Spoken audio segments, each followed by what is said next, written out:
Okay, we're live, Garth. It's happening. So I'm going to start just asking you a few questions, as we said, and then audience, please chuck in your questions for Garth. I will ask him anything. As we were saying before, so I listened to your podcast again yesterday to try and remind us everything we said. Obviously, Neil was there as well, so I think we got a few words in around Neil. But there was a lot there that I wanted to kind of dig into. And I wanted to start just based on what you were just saying about your new role, start talking about data. So we all know the importance of data. We talk about it quite a lot. But I think lots of us walk into businesses and there either isn't much or it's a little bit disparate. So I guess based on your kind of experience, where do you get started with getting the data together, but then also educating the business on the importance of it? Yeah, thanks, Laura. Hi, everyone. I've worked into Helios. So Helios is a large pathology medical imaging business. If you've had a nose swab in the last couple of years because of COVID, Helios has probably done it in one of our brands. So ASX listed, 11,000 people, thought there would be all sorts of data, but there's none, right? To the point where we're actually going through a HRIS implementation with all the nasties that is. But when it comes to data, the first thing, you can only use what you've got, right? So it's almost like having an audit. Where is this information held? And it's surprising what information some people have collected over time. So for instance, somebody did a research project because we were tendering for the New South Wales government medical imaging tender. So there was requirements around data for Indigenous participation in our workforce. So that was only New South Wales, but by going through and where do we get that information from? Who had that? It wasn't held centrally, it was held in the business. So that's the first. Try and find out who's collected what information, when and where and for what purpose. Then you have to start. So because we don't have any data, it's not been measured for a reason. So then the next part of this is I've been talking about what we have to measure and why and what the outcome is. And I think I talked about KPIs in the podcast as well, right? And that informs what are you going to measure. So for instance, for me, cost per hire has always been a fairly solid TA measure, right? Cost per hire, and then do that by source. That gives you a fairly good indication about how you're using your marketing spend, what return you're giving to the business. So to do that, you obviously need to know who you're hiring and what source. Now, we're currently replacing our ATS that we have at the moment, but we weren't even collecting source data. So how could we possibly report on source if we weren't collecting source data in the ATS? So you actually had to change the system to be able to start collecting that data. So to answer your question, the first part of it is, what's the outcome? What's the output? Why do you want this data? Like, it's great to collect data, but what's it going to go and do? And that's, well, what are you going to measure? Secondly, what adjustments to your system do you need to make so you make sure you're collecting that information? And in Helios' case, it's scrap the whole thing and build a new one. And not everyone can do that. And then thirdly, what exists and what can you possibly utilize? And again, it might be a small section of your business, like I said, New South Wales only, and for one business unit, but you can use that to potentially infer other areas of the business as well. So that's my advice, starting from square one, because if you haven't got an advanced analytics tool, well, then you are really struggling from the start. So I guess it's as well like starting in that one place where you can pull the data together and kind of prove what it's worth before you then scale it out. So working out where your testing ground is, to make sure that you can put it across everywhere else. And I guess you can do that a lot quicker than trying to tackle it all in one go as well to prove the point. Yeah, and I think you'll find some people on the other side, so your stakeholders, some of those will be a little bit more advanced on their use of data as well. And again, if we go back to Uniting, our home and community care business was very data-driven organisation. So it was great to use them as the test case for other data. So they were time and motion almost in terms of the way people move through their business and their clients.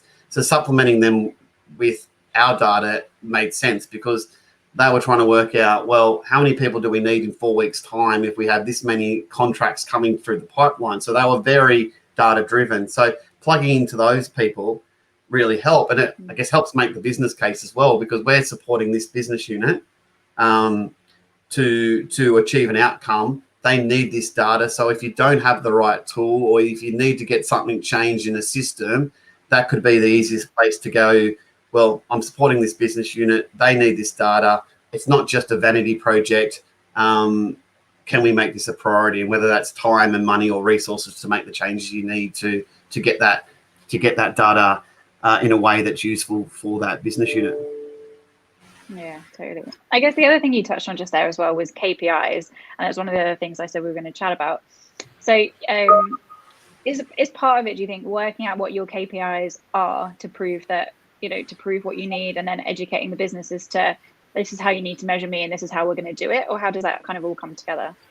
Yeah, so again, Helios is a great example because we've had no real KPIs around TA or any of those type of things. So so setting up the and starting now, right? Because we're about to go through budget season, most people are. So we need some money, right? So we need some money to do these things. We do about 3,500 hires a year. So pretty high volume.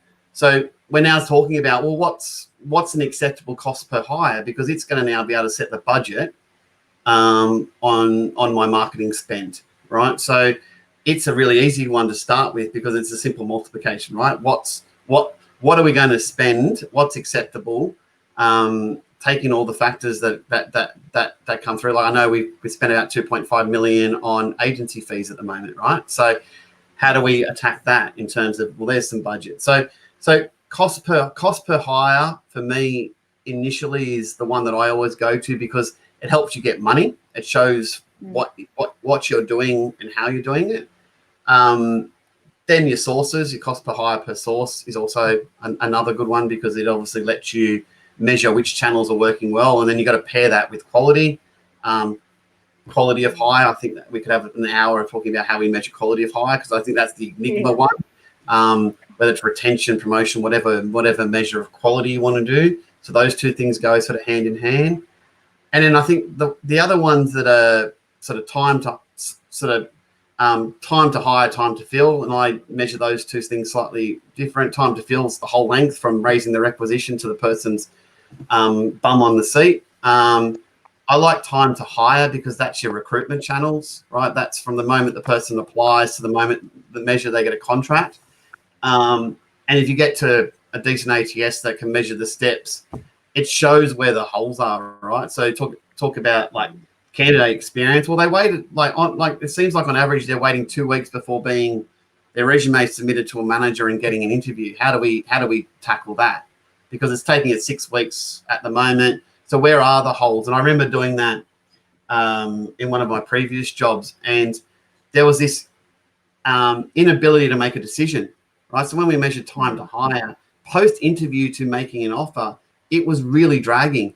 And it was because the managers doing the interviews didn't necessarily have the authority to make the hiring decision.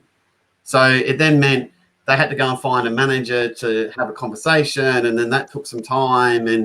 And most of these were blue-collar frontline roles. So to attack, we wouldn't have known that if we hadn't broken down each individual step of the process in that sort of time to hire measure.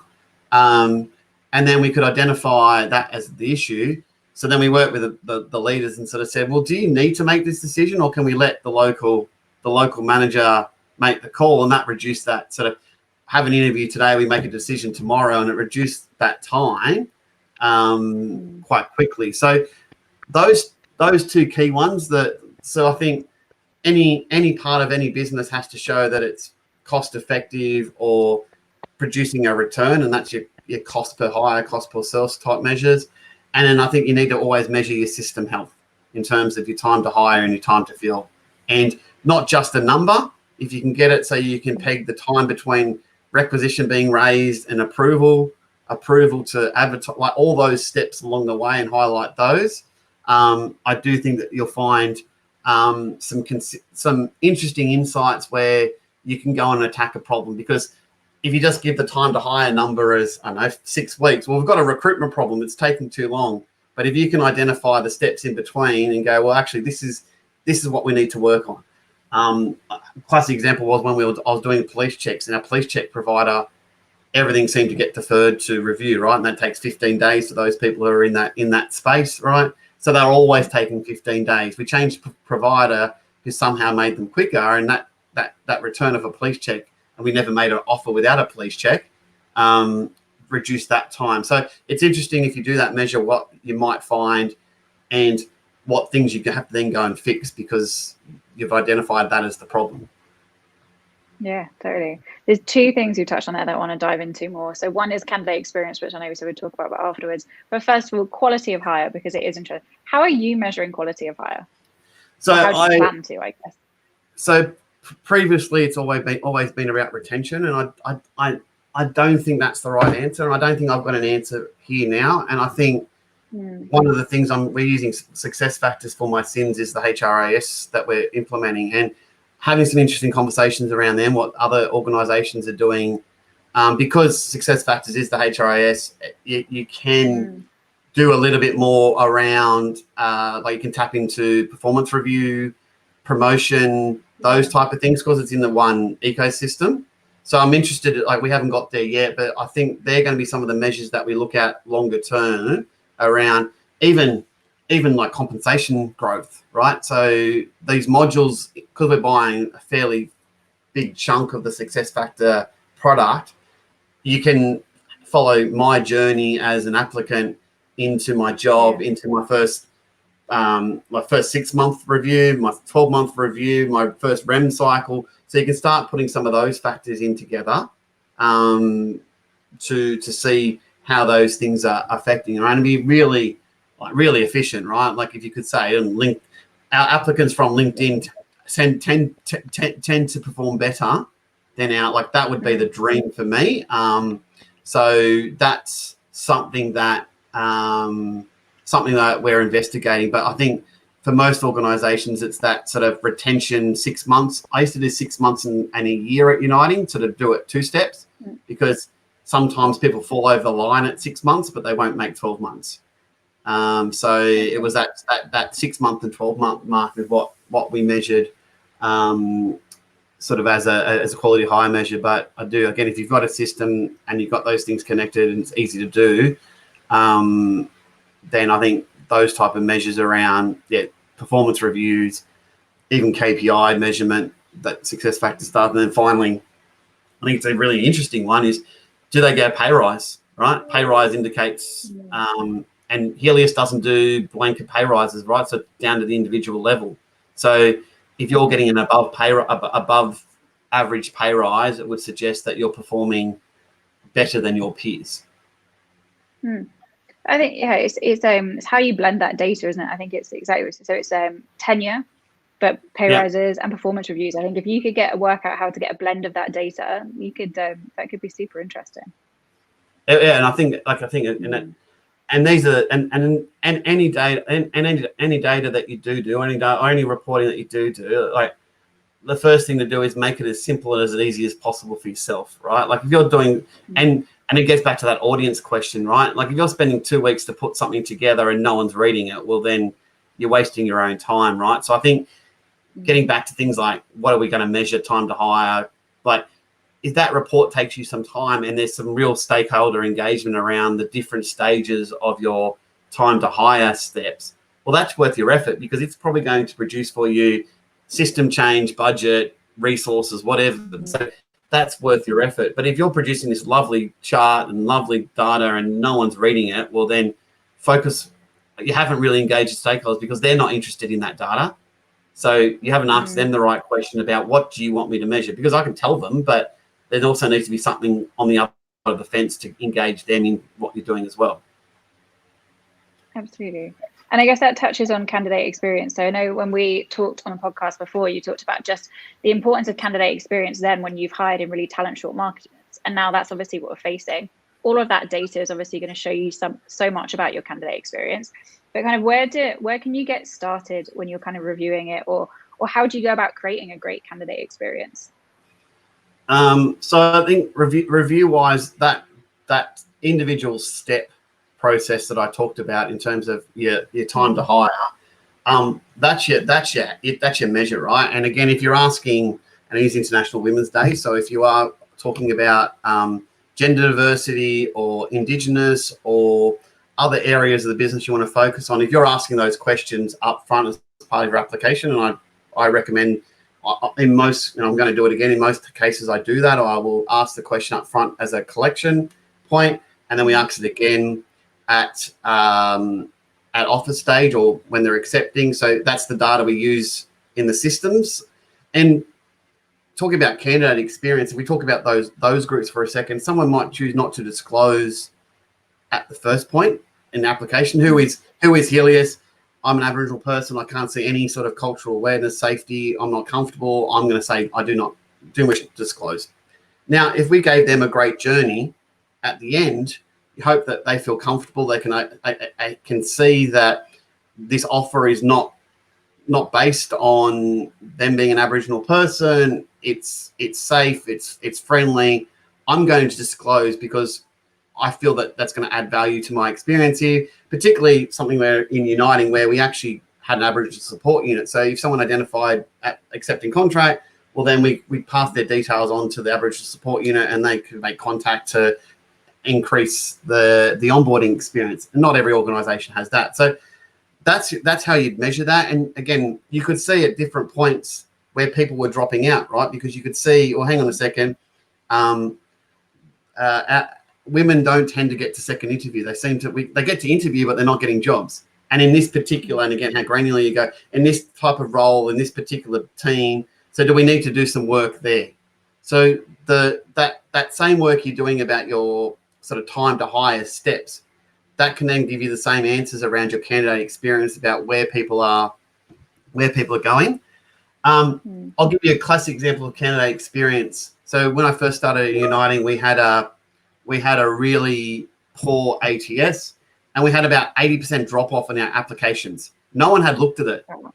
I did my normal thing. Let's look at the steps where people are going. It could do that. And we had 80% dropout at the front line. I actually turned off the application process within the ATS, and we went directly to Seek and Indeed and LinkedIn and was measured and again, 2,500 people recruited. So it was a high volume, but that was the only. So first week in, I looked like a superstar because we went from having we got 80% more applications straight away, right? We just had all these people applying because we had to put up these barriers in our process to start with. So so that's how data can help. In terms of your experience, there has to be like a consistency, and I'm going through a value proposition project because Helios doesn't have one of those either. So we're going through our value prop, and one of those things that needs to be consistent, it needs to be genuine. So when you're building your value proposition, you've got to ensure that there's nothing jarring. If you're saying you stand for this and someone they see an ad, they apply, they get to your application form, and I don't know, let's say you're a tech savvy organization and the first bit doesn't work. Straight away, that's disconnected from the marketing messaging that you're putting up. You go to the next point and say, I know we're inclusive, and there's questions on your form that are not appropriate, not best practice. Again, that's jarring for that person. And that needs to go for all the bits of tech. Like no one has a tech stack that doesn't at least plug in other parts along the way these days. So whether that's your referencing system, whether it's your video interviewing partner, whoever that is, you need to ensure that their system complements the message and feeling that you're trying to create through the process. Because again, if they went to CV check is our police check, they went to the CV check experience and it wasn't complementary to what you're doing throughout the rest of your process, again, that's that jarring experience. So just like a consumer experience, right? We've all had that experience where you're going, I want to buy this product online. You click buy and then you get to the cart and the tech doesn't work around PayPal or whatever it might be. You probably walk away. It's too hard. So they're the sort of things I think we need to do. I think there are ways to measure it, but I think also you need to experience it and get guinea pig. Like I've done it. I've asked my wife to apply for a job, right? Like, what do you think of this, right? because we can get caught up in the moment and think this is a great experience, but put yourself outside of the process itself and get someone you can trust to give feedback. Well, then that will give you a really good understanding of what your candidate experience is like. So yeah. Yeah, I think it's that mix of really good qualitative and quantitative data, right? Because you can have all the stats under the sun, but you really need to know how people are really feeling. Yeah. So I guess it is that kind of the art and science blend as usual. Yeah, and I do think things like, and we're playing with this at the moment, right? Like the little our IT department uses them, right? The smiles to frown type rating system that becoming more common, right? I can see myself almost having that smile to frown in my rejection emails to candidates, right? Like, hey, how'd you rate this experience, right? And you're not going to get everyone to give you an opinion, but even a small sample of data is enough to go, right, well, is this valuable, right? And I know there are organizations out there doing that because we are in such tight markets. So if you can give someone a good experience that is a no, then they're likely to come and apply again. Secondly, they're at the bar, and the barbecue test, I think, is becoming more and more important, right?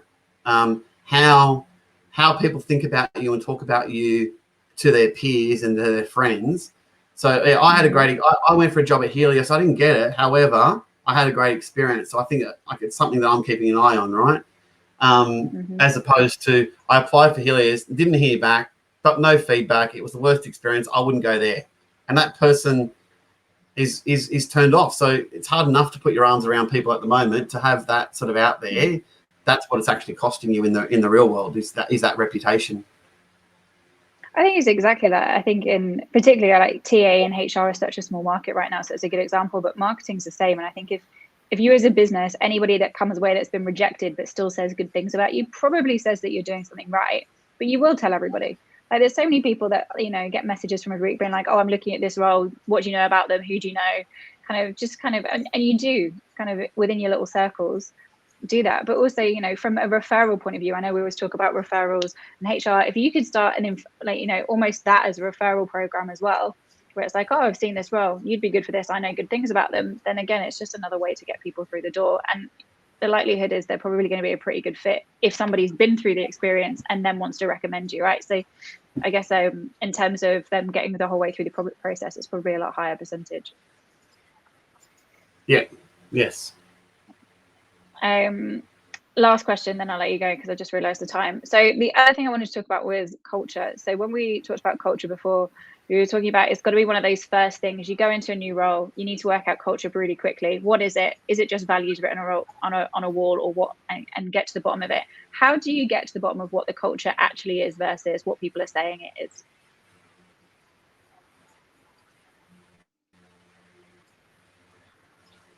Yeah, and again, another challenge we've got here at Helios, right? We have these we care values that some consultants did 2 years ago, and have nice posters around the office. But are they being lived? Are people aware of them?